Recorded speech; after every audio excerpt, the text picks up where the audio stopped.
तो नरक है, सब चिल्ला रहे, चीख रहे। यमुना मैया बोली भैया ये क्या कारोबार शुरू कर रखा है।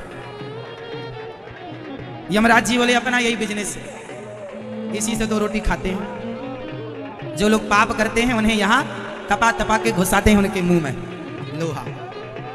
बड़ी बड़ी कढ़ाइयां बना रखी हैं, तुम जैसे मछली का छौंका लगाती हो मुर्गी अंडा, ऐसे ही तुम्हें भी बड़ी बड़ी कढ़ाइयों में डाल दिया जाता। जीवों की हत्या तुमने की, भोगो दंड। बड़ी बड़ी कढ़ाइयां नरक में। यमुना जी को सब दिखाया यमराज जी ने, ये बड़ी कढ़ाई है, ये सब लोग आते हैं जो पाप करके इसी में छौंकते हैं हम।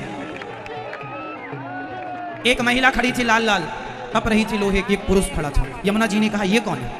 बोले जो स्त्री अपने पति को धोखा देकर पर पुरुष से संबंध रखती है उस स्त्री को इस आदमी से, लोहे का आदमी है, चिपकाया जाता है वहां पर लोहे के गर्म आदमी से। तो अपने पति को छोड़कर दूसरे पुरुष के पास गई, अब इससे चिपक नरक में। और पुरुषों को चिपकाया जाता है लोहे की बनी स्त्री से, लोहे की बनी स्टैचू है ना लोहे का, उससे चिपकाया, लाल गरम चिपक, ये तेरे कर्म दंड। और एक बार नहीं बार बार कई दिनों तक, महीनों तक चिपका के फिर है ना तुम्हें सताया जाता है। तुमने जो दंड किए, पाप किए, सब कर्म दंड भोगना पड़ेगा नरक में। यम राज के इस कारोबार को देखकर यमुना मैया डर गई। अरे राम राम भैया तुम बड़ा गलत काम करते हो, लोगों को इतना सताते हो। यमराज जी ने कहा बताओ, हमारी तो ड्यूटी है ये, भगवान यही काम दिया हमें, सताओ क्या करें।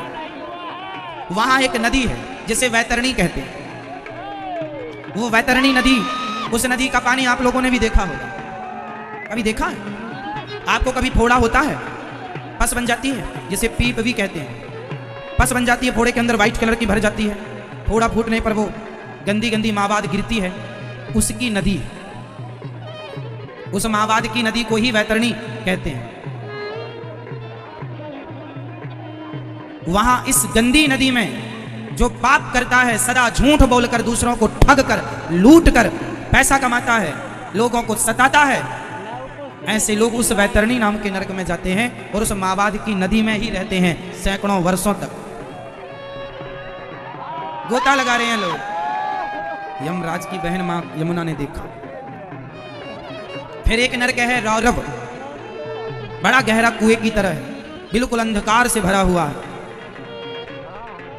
वहां डाल दिया जाता है, यमदूत समय समय पर जाके मारते हैं और उस अंधकार में पड़े रहो।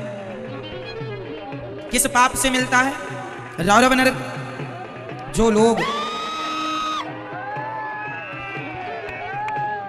जैसे कोई कुत्ता बैठा है, उसने गलती कुछ नहीं की पर आपने पत्थर मार दिया उसे, जिसने आपका कुछ नहीं बिगाड़ा उसका आपने बिगाड़ा, ऐसे पापियों को, निर्दोष को सताया, ऐसे लोगों को रौरव नरक जाना पड़ता है। फिर रौरव के बाद महारौरव, अंधतामिश्र, अंधकूप, सूकर मुख, मलमूत्र की नदियां हैं, उसमें डाला जाता है सैकड़ों सालों के लिए। यही तो नरक है, नरक में कोई सुख थोड़ी मिलता। इसलिए कह रहा हूं गलत काम ना करो, भोगना पड़ेगा, तुम कुछ भी कर लो, जो किया है वो तुम्हारा है, वो तुम्हें भोगना पड़ेगा, इसलिए ना करो। अच्छा, यमराज से